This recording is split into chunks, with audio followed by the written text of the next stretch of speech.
The Big Three. Naruto, an iconic story following young shinobi Naruto on his whirlwind journey to achieve his dreams. One Piece, Straw Hat Luffy, the rubber man who's got his eyes set on becoming the king of the pirates, all with the help of his ragtag group of crewmates. Bleach, high schooler Ichigo has the ability to see spirits and...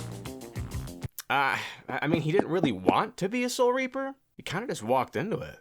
But he's really, really good at it. Hey man, easy on the vine booms, okay?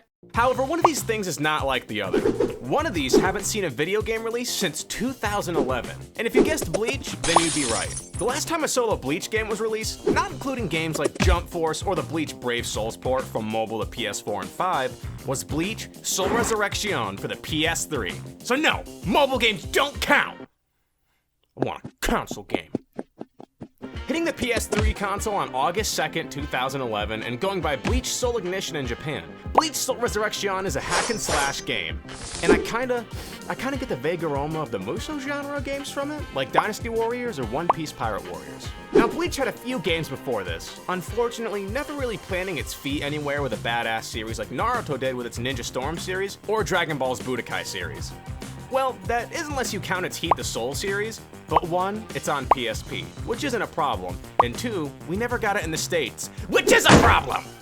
To with my dearest Bleach fans. I know someday we'll have another great Bleach game again, so until then, let's all take a looketh back at Bleach Soul Resurrección.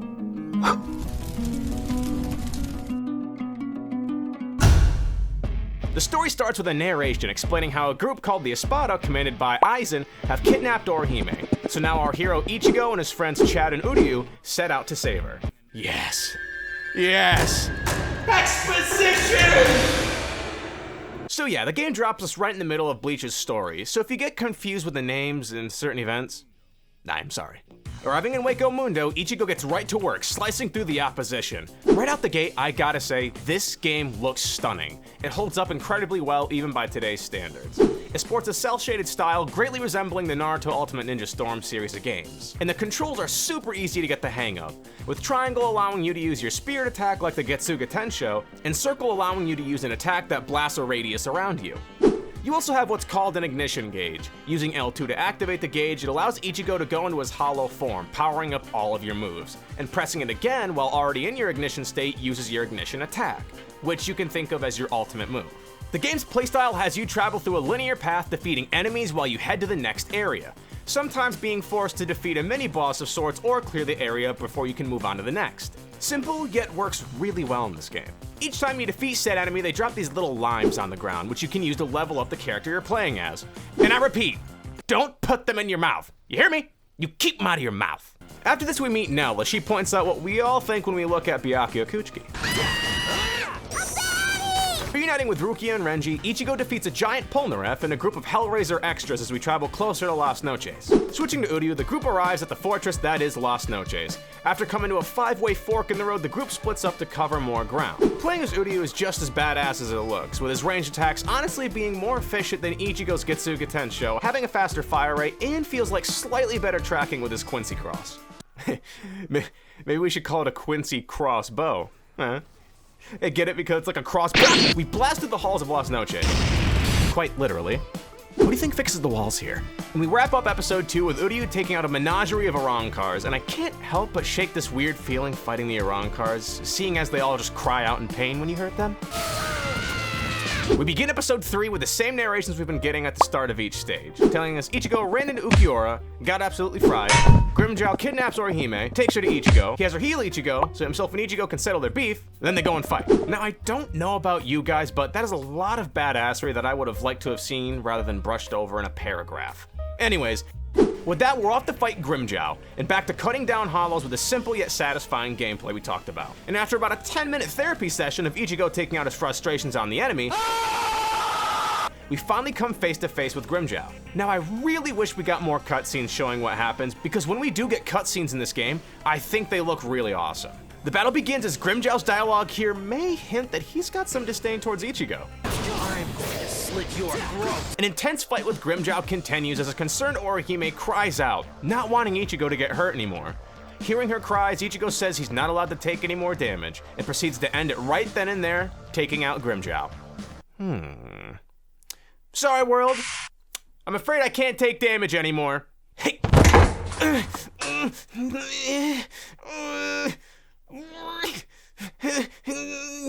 And of course, such an intense and memorable battle is followed up by, God damn it, more scrolling text! This is the title crawl for a Star Wars movie! Upon defeating Grimmjow, reinforcements from the Soul Society show up with the GOAT Kenpachi Zaraki heading towards Ichigo to save him from the Quinto Espada Noitora.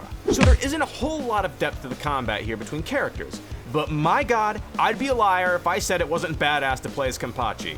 They say dress for the job you want, and if you want the job of being a total legend, you play as Kenpachi. We arrive and stare down the praying mantis Espada Noitora, and Kenpachi, who's apparently right off the nap, says he'll make a good warm-up. Excuse me. With his overwhelming massive schmeat pressure, we defeat Noitora, wrapping up Kenpachi's section of the game. Switching to Rukia, who had just been saved by her brother Byakuya, continues her journey as she heads for the 5th tower. And upon our arrival, who in the hell is that? I am Rutaban. Rukia fights Rutaban, not wanting her soul to be cursed to the eternal darkness by our terrifying yet badass-looking enemy. I am Rutaban. Yes, we know who you are! Defeating a small army of underlings and progressing further. Oh god, he's worse now! I am Rutaban. The fight has Rutaban being surrounded by his underlings while they attack you, and he does attacks from the other side of them. Your best bet here being to make use of Rukia's Hado attacks to make quick work of them. Or just make a zombies train and have them all chase behind you while you spam Hado.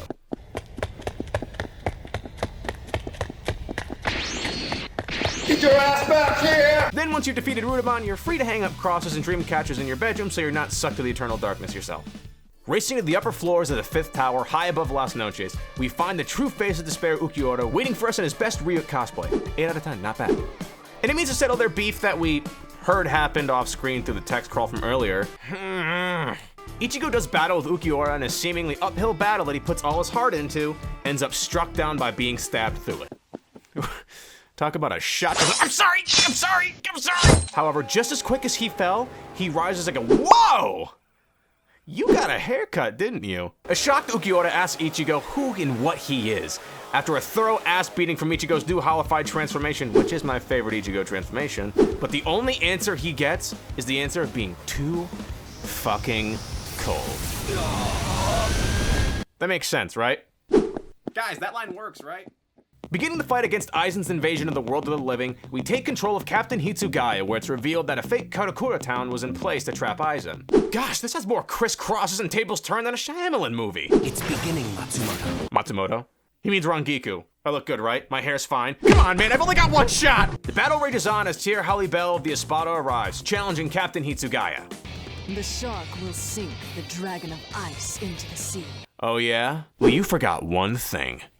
Sharks can't fly. We do battle with Halle Bell in a super pretty to look at fight in the sky. Realizing both fighters have the same strategy due to their powers, water and ice being two sides of the same coin, Hitsugaya is forced to shake things up in order to gain an edge, and putting his plan to action is finally able to take the enemy down as our battle ends. Across town, Captain Soifan is waging a battle of her own after Aizen is separated from the Espada by a wall of flames. Soifan makes her way through the waves of Arancars with her subordinate. Make yourself useful and die. You know, I didn't want to have to do this, but I might have to go to Soul Reaper HR with this, ma'am. I'm coming, Grimmjow. In the midst of her battle against the Arancars, Skull Knight's great-granddaddy Baragon arrives. And in case you didn't know, each member of the Espada is supposed to represent death in some shape, way, or form. Next slide, please. Baragon represents time as one of the biggest causes of death, making him the Segunda Espada. Soifan putting up one hell of a fight against Baragon enrages him, releasing his full power, insisting you can't fight time. Sorry to cut it to you like this, Baragon, but time means nothing to someone who can't even tell it. Meanwhile, Shunsui is ordered to take on the Primero Espada, or number 1 Espada, Coyote Stark. As Shunsui makes his way through, battling hollows and... Okay. God damn it! And making his way through the fake town, he of course finally runs into Stark. Merging with Arankar, Lilinet, and becoming whole again, he's ready to fight Shunsui.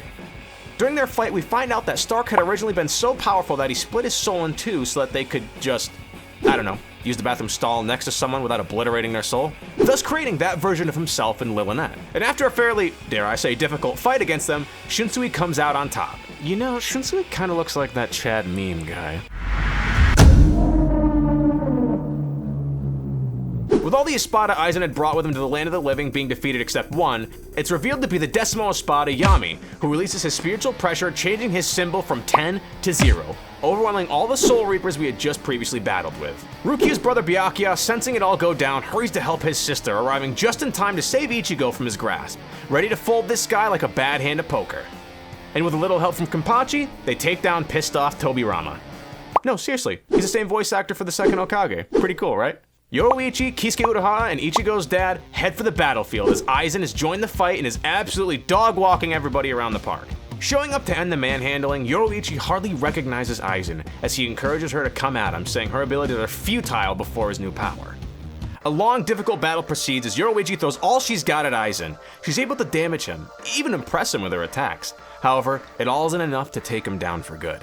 We then cut to Aizen's right-hand man, Gin Ishimaru, who's currently battling Ichigo after Ichigo found out that Aizen's been influencing all the events that have transpired throughout his journey of being a Soul Reaper. Poor Ichigo. I can't stand helicopter parenting. Gin asks Ichigo if he remembers their last battle, with Ichigo stating he doesn't remember his heart, which in itself sounds deep, yet kind of confusing. But all I can think about is how Gin looks like the love child between Jeff the Killer and Orochimaru. That's not just me, right? We do battle with him as Ichigo hits him with the classic Twitter insult. And Ichigo's fight is interrupted by Aizen showing up, telling Gin he's ready to invade the real Karakura town, now that he's completely merged with the Hogyoku, all while revealing his new weapon, a mullet. Ichigo, following Aizen, travels through the realm between the Soul Society and the world of the living, has learned the final Getsuga Tensho. Armed with this new attack, a pep talk from his dad, and a new hairstyle of his own, he confronts Aizen, who killed Gin off screen. And might I say, what the fuck is up with Aizen? Bleach has some of the wildest character designs in all the best ways. The final showdown between Aizen and Ichigo commences. A confident Ichigo, now with that dog in him, throws everything he's got at Aizen, both showing off insane techniques from their newly acquired powers. However, Aizen comes to the realization that Ichigo has transcended to an even higher realm of power than himself, as he hits him with the final Getsuga Tensho, blasting Aizen with the Magetsu, sending a massive indentation into the earth with pure raw power. Aizen cries out, taking the blast head on. Panning back to Ichigo, we cut to the credits. And that's it. Feels like quite the cliffhanger, right? But that was Bleach Soul Resurrección. And I mean just wow. You know me by now. I always end up liking these games that I play, but this was just wow. I have no idea why we never got another Bleach game after this, because this set the bar high. Between the graphics and fun hack and slash gameplay and voice acting, it was awesome. But that doesn't mean there wasn't more to be desired. They definitely assumed that people who were familiar with the series were gonna play this, but by doing that, they kinda left people who are unfamiliar in the dark. There's a lot of depth to the story of Bleach between betrayals and secret, long, unwinding plans that aren't very well explained through a text scroll before each level starts. So there's a lot you're missing out on story-wise. If you just picked up the game because it looks cool, it may leave you like, what the hell is a Hogyoku? This definitely wasn't a bad game at all, far from it. Just maybe brush yourself up on some Bleach before you play. Everyone, I hope you enjoyed watching this as much as I enjoyed making it, and as always, thanks for stopping by.